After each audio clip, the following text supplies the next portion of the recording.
He TV நேயர்களுக்கு வணக்கம். நான் உங்கள் உமாபாரதி. நீங்கள் அனைவரும் நலமாக இருக்க நான் தினமும் பிரார்த்தனை செய்கிறேன். மகாகவி பாரதியோட புதிய ஆத்திசூடி வரிசையில் இன்றைக்கு நாம் பார்க்க இருப்பது 63வது புதிய ஆத்திசூடி, நொந்தது சாகும். அப்படின்னா நம்ம வீட்டில் அம்மா சமைச்சு வச்சுருப்பாங்க. ராத்திரி எல்லாரும் சாப்பிட்டு மீதம் சாதம் இருந்ததுன்னா காலையில் அந்த சாதம் நொந்து போயிடும். அதாவது பழையது எப்பயுமே வீணாக போயிடும், அழிஞ்சு போயிடும். அதோட தன்மை அழிதல், இதுதான் நொந்து போகிறது அப்படின்றது. ஏன்னா நாம் பண கஷ்டத்தாலோ மன கஷ்டத்தாலோ நொந்து போய் அழிஞ்சிடக்கூடாது.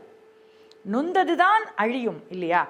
நாம் அந்த நொந்ததை பற்றி கவலைப்படாமல் நாம் முன்னே வர வேண்டும். இதுதான் மகாகவியோட பெரிய ஆசை. நொந்தே போயினும் வெந்தே மாயினும் நந்தே சத்தர்வு வந்தே சொல்வது வந்தே மாதரம் ஜெய வந்தே மாதரம். என்ன அழகா சொன்னார் பாருங்க மகாகவி. நாம் நொந்தே போயினும் வெந்தே மாயினும், நாம் ஆங்கிலேயர்களை எதிர்த்து நொந்து போனாலும் சரி, வெந்து சாம்பலாய் போனாலும் சரி, நாம் இந்த தேசத்தை காப்பதற்காக வந்தே மாதரம்னு சொல்லணும் அப்படின்னார். இதுதான் இந்த ஒரு தன்னம்பிக்கை என்பது மனிதர்களுக்கு வேண்டும். அதற்காகத்தான் நொந்தது சாகும் என்கிறார். நொந்து போனாலும் சாகும் நிலையிலும் கூட நம் தேசத்தார் நம் நாட்டை மறந்து விடாமல் காப்பாற்றுவதற்காக பாடுபட்டவர் நம் மகாகவி பாரதி. அந்த வழியில் ராமன் ஒரு பையன், அவங்க அப்பா ஒரு புஸ்தக கடை வச்சிருந்தார், புக் ஷாப்.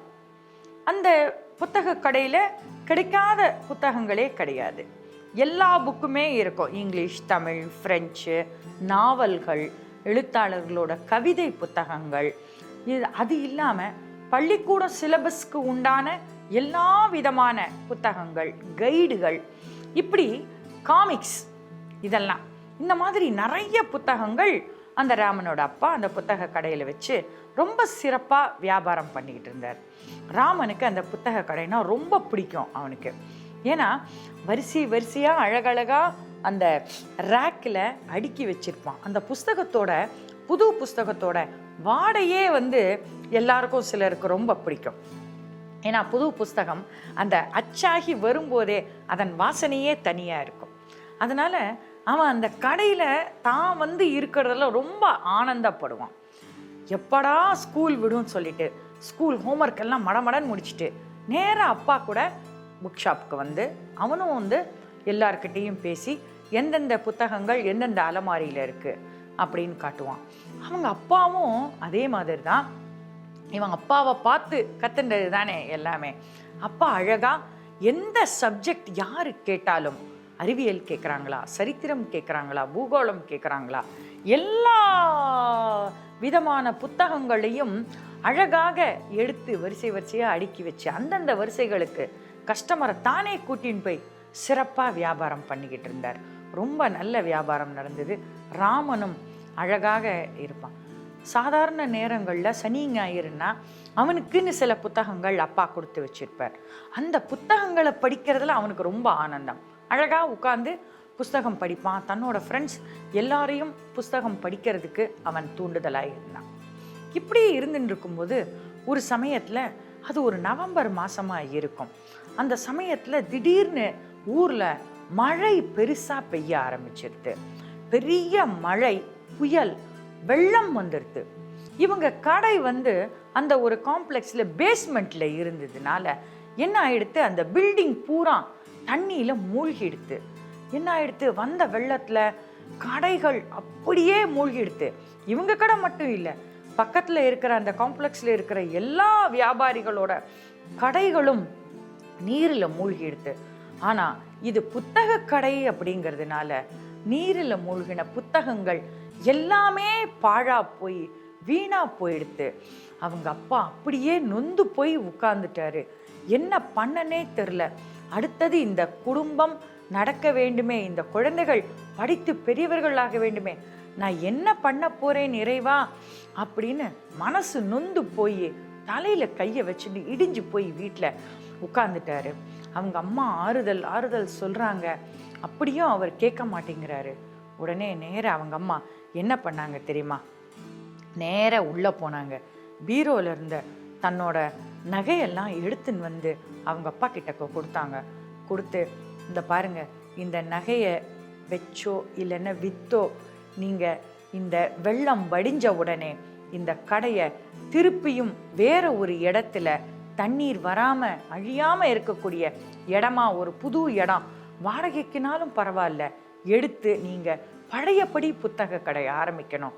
அப்பொழுது தான் உங்களை நான் மறுபடியும் பழைய நிலைமையில் என்னால் பார்க்க முடியும் அப்படின்னு அவங்க அம்மா தன்னோட நகையெல்லாம் கொண்டு வந்து கொடுத்தாங்க. ராமனும் சேர்ந்து உட்காந்து அழுதுண்டே இருந்தான். சரி, அம்மா ஏதோ ஒரு நல்லது சொல்கிறாங்கன்னு அவனுக்கு புரிஞ்சுது.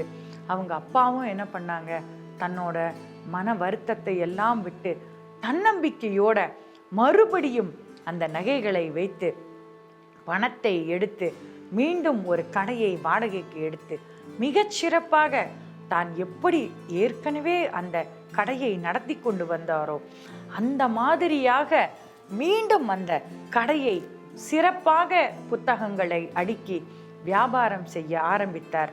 மகாகவி பாரதி கூறுவார், தேடிச்சோறு நிதம் தின்று பல சின்னஞ்சிறு கதைகள் பேசி மனம் வாடி துன்பமிக உழன்று பிறர் வாட பல செயல்கள் செய்து நரை கூடி கிழப்பருவ மெய்தி கொடுங்கூற்றுக்கு இறையன பின் மாயும் பல வேடிக்கை மனிதரைப் போலே நானும் வீழ்வேன் என நினைத்தாயோ என்று சொல்லுவார் மகாகவி. நமக்கு வந்த துன்பங்களை எல்லாம் நாம் வீழ்வேன் என்று நினைத்தாயோ என்று கூறிய அந்த தன்னம்பிக்கை வார்த்தைகளுடன் நாம் வந்த தடைகளை எல்லாம் தகர்த்து எரிந்து நொந்து போகாமல் மீண்டும் புத்துணர்ச்சியோடு எழுந்து நமது பணிகளை நாம் செய்ய வேண்டும். இதைத்தான் மகாகவி நொந்தது சாகும் என்று அழகாக கூறுகிறார். நீங்களும் உங்களுக்கு வந்த இடைஞ்சல்களையும் துன்பங்களையும் மீறி, படிப்பிற்கு இடைஞ்சல் வந்தாலும் சரி அல்லது வேறு வேலைகளுக்கு இடைஞ்சல்கள் வந்தாலும் சரி, நொந்து போகாமல் தன்னம்பிக்கையோடு புத்துணர்ச்சியோடு செயல்பட்டு வாழ்க்கையில் வெற்றியடைய வேண்டும் என கேட்டுக்கொள்கிறேன். அடுத்ததாக நாம் பார்க்க இருப்பது மகாகவியின் புதிய ஆத்திச்சூடியில் 64வது ஆத்திச்சூடி, நோற்பது கைவிடேல். நாளை பார்ப்போமா? நன்றி, வணக்கம்.